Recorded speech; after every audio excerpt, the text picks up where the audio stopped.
Hola, soy el profesor Alan y estás en el taller del bebedor. Este es un espacio educativo donde platicamos de diferentes aspectos de las bebidas alcohólicas y el día de hoy vamos a estar hablando de una de las uvas más importantes en términos de producción de vino. Vamos a estar hablando de la uva Tempranillo. Esta es la típica uva española. Es entre las uvas tintas la que más se produce en España. De hecho, es la uva que se produce mayoritariamente pues en la región vinícola más conocida de España, que es Rioja.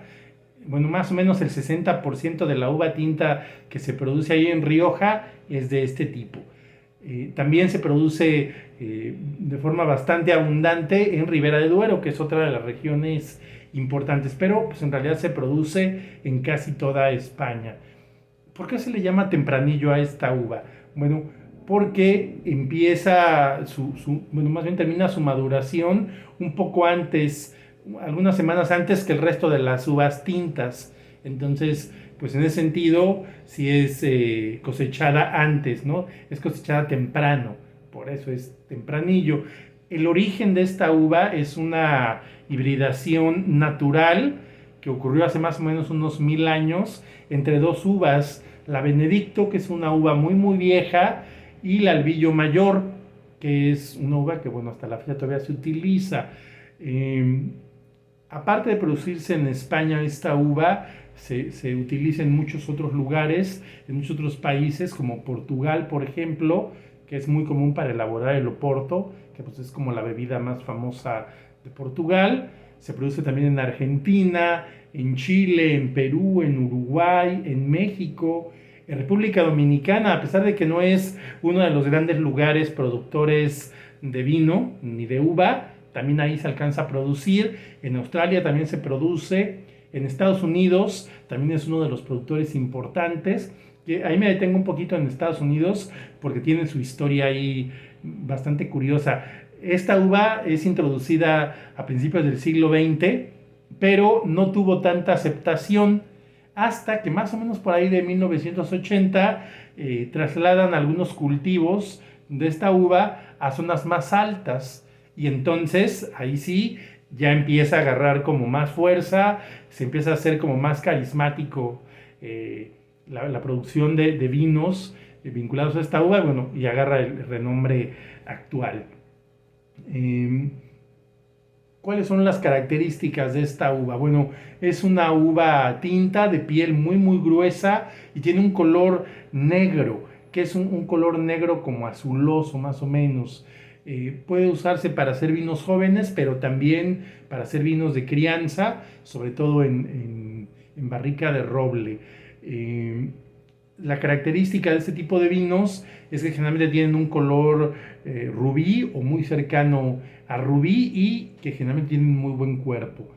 Es raro más bien encontrar vinos que sean monovarietales elaborados con esta uva, más bien suelen mezclarse con otras, como por ejemplo con Grenache, con Cabernet Sauvignon, con Merlot y con Syrah, aunque aquí sí hay que destacar que normalmente cuando se hacen ese tipo de mezclas, generalmente es la Tempranillo la que tiene la mayor participación. También es interesante tener en cuenta que esta uva pues tiene muchos nombres, digo, sí, no, el nombre digamos más común es Tempranillo, pero la realidad es que tiene muchísimos nombres más. De hecho, el catálogo de uvas, el BIFC, dice que tiene 95 nombres diferentes. Algunos sí son nombres como más comunes, ¿no? Por ejemplo, albillo negro, aragonés, sensival, negra, negra de Madrid, negreto, tinta de Roriz, que así es como suele llamársele en Portugal. Por eso es que generalmente las botellas de Oporto no dicen que están elaboradas con tempranillo, sino con tinta Roriz. También está el nombre Basto, Tinto de Rioja, Valdepeñas, que es muy común ese nombre acá en América. También se le llama tinta de toro allá en la región de Zamora, en España. Y ese es un detalle bastante curioso porque se pensaba que era una uva diferente y entonces a principios de siglo hicieron pruebas genéticas y demostraron que esa uva, Tinta de Toro, también era tempranillo. Y ya que estamos hablando de la cuestión genética, también había algunas personas que aseguraban que era una derivación de Pinot Noir. Sin embargo, con las pruebas genéticas que se hicieron, ya pruebas de ADN, pues se quedó demostrado que sí es como decía la tradición, ¿no? Que era una mezcla entre Benedicto y Albillo Mayor. Bueno, también esta uva tiene un nombre muy peculiar, que es la uva de por acá, que yo creo que es el nombre como más peculiar para cualquier uva, bueno, en mi percepción. También cabe aclarar que, aunque la llamamos tempranillo, el nombre, digamos, más correcto debería ser tempranillo noir. ¿Por qué? Porque también hay otras dos mutaciones de esta uva, que son la tempranillo gris y la tempranillo blanca, que bueno, pues no tienen estas características de color que sí tiene la tempranillo noir, que como es la más común y la más antigua, porque estas variantes son relativamente recientes, no tienen ni siquiera 100 años, entonces bueno, pues se le sigue llamando nada más tempranillo, ¿no? Bueno, pues esa es básicamente la información que nos interesaba compartirte. Si te gustó la información, hay que darle like. Puedes comentar allá abajito si tienes duda o quieres que platiquemos algún tema en especial, puedes anotarlo ahí en los comentarios. Te puedes suscribir también, o si crees que esta información le puede servir a alguien más, se la puedes enviar.